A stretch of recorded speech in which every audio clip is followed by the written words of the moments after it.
Well, Obamacare remains as divisive as ever, but there appears to be growing bipartisan support to undo one of the more controversial parts of the president's health law. And some lawmakers are also encouraging the Supreme Court to weigh in. Chief National Correspondent Jim Engel explains.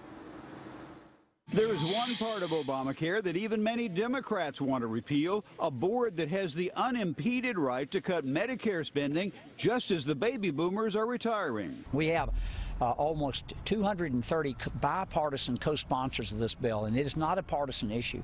This is a bipartisan concern. The House passed a bipartisan bill 2 years ago to eliminate the IPAB with 27 Democratic votes, and even liberal Barney Frank co-sponsoring the measure. The reason so many oppose it is the president would appoint 15 people to IPAB who would limit increases in Medicare spending to 1% faster than economic growth.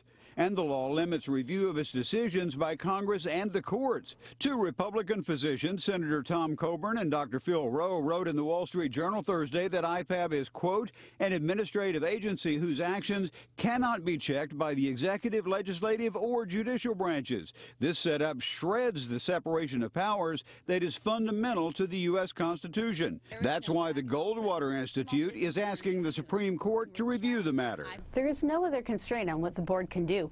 It could ration care, it can levy taxes, it could set price controls.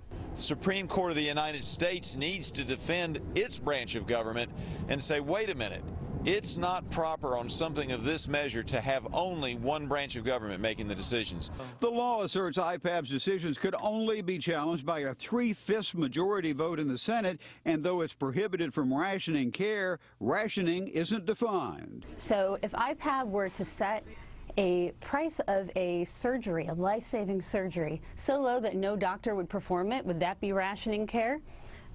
We don't know. That's up to IPAB. That's why some critics call the IPAB a death panel. Not only that, after 2020, the law says none of IPAB's decisions can ever be challenged by anyone. In Washington, Jim Engel.